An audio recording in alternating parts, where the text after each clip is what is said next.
உங்கள் சத்யாவின் full moon sale up to 70% தள்ளுபடி. AC விலை 2ஆம் தேதி முதல் 15% வரை உயர்கின்றது. இப்போதே ஏசி வாங்கி பணத்தை சேமியுங்கள். விருதுநகர் மாவட்டம் அருப்புக்கோட்டையில் அதிமுக வேட்பாளர்களை ஆதரித்து எடப்பாடி பழனிசாமி பரப்புரை மேற்கொள்கிறார். நேரலையில் காணலாம். என்பதற்காக நடைபெறுகின்ற சட்டமன்ற பொதுத் தேர்தல், இந்த சட்டமன்ற பொதுத் தேர்தல் மக்களோட ஆட்சி வீழ்த்துவீங்களா? இன்றைக்கு குடும்ப ஆட்சிக்கு, வாரிசு அரசியலுக்கு முற்றுப்புள்ளி வைக்கின்ற தேர்தல் இந்த சட்டமன்ற தேர்தல். நிறைவேற்றி தருவீங்களா? இன்னைக்கு திரு கருணாநிதி குடும்பம் தான் இந்த நாட்டை ஆள வேண்டும் என்று இன்னைக்கு நினைத்துக் கொண்டிருக்கிறது. இந்த தேர்தலில் அந்த தலையெழுத்தை மாற்றக்கூடிய வாய்ப்பு உங்களிடத்திலே கிடைத்திருக்கின்றது. செய்வீர்களா? திரு கருணாநிதி குடும்பம் அரச பரம்பரை குடும்பமா? அரசர்கள் ஆண்டுகிற பொழுதுதான் அவருடைய இளவரசர் வந்து முடிசூடுவாங்க. அப்படி திரு கருணாநிதிக்கு பிறகு திரு ஸ்டாலினுக்கு பிறகு திரு உதயநிதி, ஏன்னா அவர்களுக்கு அந்த தமிழ்நாடு பட்டா போட்டு கொடுத்திருக்குது. ஏன் இங்க இருக்கு ஒருத்தர் வந்தா இங்க நிற்பவர்கள் யாரா ஒருவர் வந்தா மக்கள் ஏற்றுக்கொள்ள மாட்டாங்களா? ஏன் முதலமைச்சரான கையெழுத்து போட்ட செல்லாதா? இனி தமிழகத்தில் வாழுகின்ற அத்தனை மக்களுக்கு உரிமை உண்டு. ஆட்சி அதிகாரம் வருவதற்கு இந்த தேர்தலோடு திரு கருணாநிதி குடும்பம் இனி ஆட்சிக்கு வர முடியாத ஒரு சூழ்நிலை ஏற்படுகின்ற தேர்தல் இந்த சட்டமன்ற தேர்தல். செய்வீர்களா? இந்த ஆட்சியில சட்ட ஒழுங்கு அடியோடு சீர்கட்டு விட்டது. பெண்களுக்கு பாதுகாப்பு இல்ல, சிறுமிகளுக்கு பாதுகாப்பு இல்ல, பாட்டியம்மாவுக்கு கூட பாதுகாப்பு இல்லாத ஒரு அவல நிலை ஆட்சி வேண்டுமா? அனைத்து இந்திய அண்ணா திராவிட முன்னேற்ற கழக ஆட்சி இருக்கிற பொழுது சட்டத்தின் ஆட்சி நடைபெற்றது. மக்களுக்கு பாதுகாப்பு கொடுத்தோம். யார் தவறு செய்தாலும் சட்ட நீதியாக நடவடிக்கை எடுக்கப்பட்டது அண்ணா திமுக ஆட்சியில். அதனால சட்ட ஒழுங்கு நிலையாட்டப்பட்டது. இன்றைக்கு திறமை இல்லாத ஒரு முதலமைச்சர், பொம்மை முதலமைச்சர் இந்த நாட்டை ஆண்டு கொண்டிருக்கின்ற காரணத்தினால இன்றைக்கு சிறுமிகளுக்கு கூட பாதுகாப்பும் இல்ல. 2 வயசு குழந்தை கூட இன்றைக்கு பாலியல் சீண்டலுக்கு உட்படுத்தப்பட்டு கொலை செய்கின்ற நிகழ்வு தமிழ் மண்ணிலே ஏற்பட்டுக் கொண்டிருக்கிறது. இந்த நிகழ்வில் பொறுப்பானவர் இந்த நாட்டுடைய முதலமைச்சர். உண்மைதானே? இன்றைக்கு சமூகத்துறை அமைச்சர் குறிப்பிடுகிறார். தூத்துக்குடியில் நடந்த ஒரு நிகழ்விலே தமிழ்நாட்டை சேர்ந்த சமூகத்துறை அமைச்சர் தெரிவிக்கிறார், 6999 போக்சோ வழக்குகள் பதிவு செய்யப்பட்டு அதற்காக 84 கோடி நிவாரணம் கொடுக்கப்பட்டதாக பெருமையா பேசுறார்.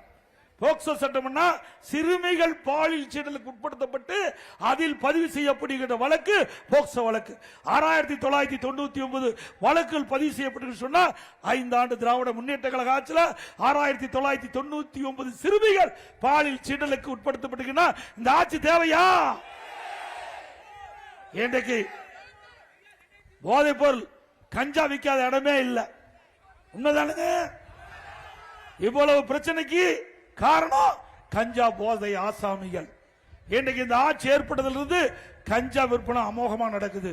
அதை தடுத்து நிறுத்த திறமையற்ற முதலமைச்சர். ஏன்னா திமுக கட்சிக்காரர் பெரும்பாலும் அதற்கு துணை நிற்கின்ற காரணத்தில் கஞ்சாவை இந்த ஆட்சியால அகற்ற முடியல.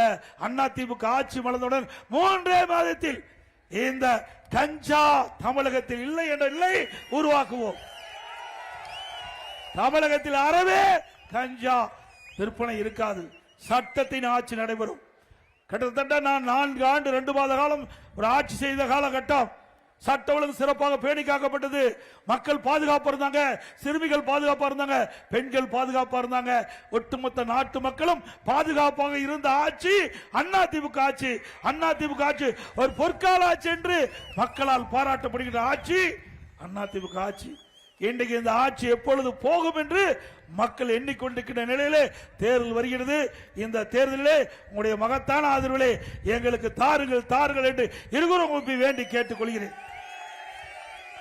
திராவிட முன்னேற்ற கழக ஆட்சியிலே விலைவாசி விண்ணை முட்டுகின்ற அளவுக்கு உயர்ந்து போய்விட்டது. நாட்டு மக்கள் கடுமையாக பாதிக்கப்படுகிறார்கள்.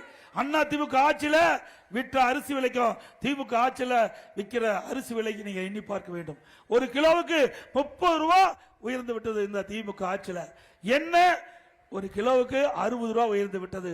பருப்பு ஒரு கிலோ 70 ரூபாய் வரைக்கும் உயர்ந்து போய்விட்டது. இப்படி விண்ணை முட்டுகின்ற அளவுக்கு விலை உயர்வு. இப்படிப்பட்ட ஆட்சி தேவைங்களா? அதோட மின் கட்டணம் 52% உயர்த்திட்டாங்க. ஆண்டுக்கு 5% உயர்வு. 3 ஆண்டுல 15% உயர்ந்து போச்சு.